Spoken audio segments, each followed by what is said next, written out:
విద్యా వ్యవస్థ పైన సీఎం రేవంత్ రెడ్డి కీలక నిర్ణయాలు తీసుకున్నారు. ప్రభుత్వ పాఠశాలలో వచ్చే పిల్లలకి పౌష్టిక ఆహారం అందించే విధంగా, అదేవిధంగా ఏవైతే ప్రభుత్వ స్కూల్లో వచ్చే పిల్లలకి ఇబ్బంది కలగకుండా ఇటు ఎడ్యుకేషన్ సంబంధించిన కిట్లు కూడా ఇవ్వాలి అన్నట్టుగా సీఎం రేవంత్ రెడ్డి నిర్ణయించుకున్నాడు కూడా తెలుసా ఉంది. దానికి సంబంధించి కూడా అధికారులతోని సమీక్ష గతంలోనే చేశారు. దానికి సంబంధించి బడ్జెట్ కూడా విడుదల చేశారు. కాంట్రాక్టులు కూడా ఇచ్చిన పరిస్థితి కనబడతా ఉంది. ముఖ్యంగా ఈరోజు ప్రభుత్వ పాఠశాలలు మరి వేసవి సెలవుల తర్వాత ఈరోజు కొత్తగా మళ్ళీ తెరుచుకున్న పరిస్థితి కనబడతా ఉంది. ఈ రోజు నుండి అందరూ కూడా మళ్ళీ బడికి వెళ్ళాల్సిన నేపథ్యం కనిపిస్తూ ఉంది. చాలా వరకు కూడా గ్రామాలలో పిల్లలు బడిబాట పడుతూ ఉన్నారు. ఈ పరిస్థితుల్లో ఉదయం పూటనే మరి ఏదైతే గ్రామీణాలలో పాఠశాలల్లో ఉన్న పిల్లలకి బ్రేక్ఫాస్ట్ అందించాలి అంటూ పోషకాహారమైన బ్రేక్ఫాస్ట్ అందించాలంటూ సీఎం రేవంత్ రెడ్డి పథకాన్ని అయితే ఈరోజు మొదలు పెడతా ఉన్న పరిస్థితి కనబడతా ఉంది. ముఖ్యంగా తొలుతగా 1269 స్కూళ్ళు మరియు అదేవిధంగా 33 కాలేజీలో బ్రేక్ఫాస్ట్ పథకం అనేది ఈరోజు ప్రారంభమవుతా ఉంది. ఈరోజు ఏదైతే స్కూల్లో ఉంటుందో స్కూల్లో పౌష్టికాహారం సంబంధించి కొన్ని వాళ్ళైతే మెను తయారు చేస్తారో ఆ మెను ప్రకారం ప్రతిరోజు ఉదయం పిల్లలు రాగానే వాళ్ళకి బ్రేక్ఫాస్ట్ అందించే విధంగా చర్యలు తీసుకుంటా ఉన్నారు. ఆ పైన ఏదైతే ఇది ఏదైతే ఉందో దీన్ని ఈ 1200 పాఠశాలల్లో ఈరోజు మొదలు కాబోతా ఉంది. ఒక ట్రయల్ రన్గా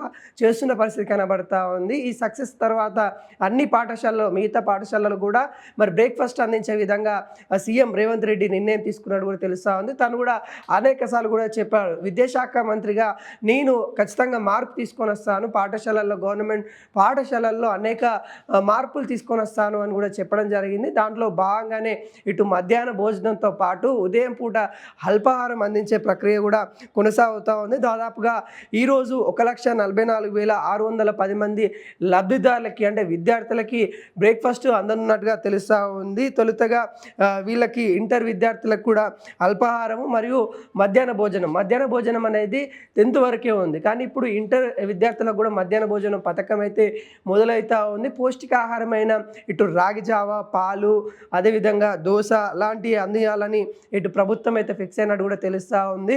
ఎక్కువ ఆయిల్ యూజ్ చేయని వాటిని అందించాలి అన్నట్టు కూడా ప్రభుత్వం ఆలోచిస్తూ ఉంది. ఉదయం పూట విద్యార్థులకి పౌష్టిక ఆహారం అందించాలి. అదేవిధంగా ఎడ్యుకేషన్ సంబంధించి విద్యార్థులకి కిట్ కూడా ఇవ్వబోతా ఉన్న దానిలో బుక్స్, అదేవిధంగా యూనిఫామ్స్, షూ 2 జతల షూ కూడా ఇచ్చే అవకాశాలు అయితే కనబడతా ఉన్నాయి. దానికి సంబంధించి కూడా కీలకంగా సీఎం రేవంత్ రెడ్డి దగ్గరుండి పర్యవేక్షణలో ఈ పనులన్నీ జరుగుతూ ఉన్నట్టుగా తెలుస్తూ ఉన్నాయి. ఈ రోజైతే తెలంగాణలో బడులైతే వేసవి సెలవుల తర్వాత ఈరోజు బడిబాటకి విద్యార్థులు వెళ్తున్న నేపథ్యం కనిపిస్తూ ఉంది.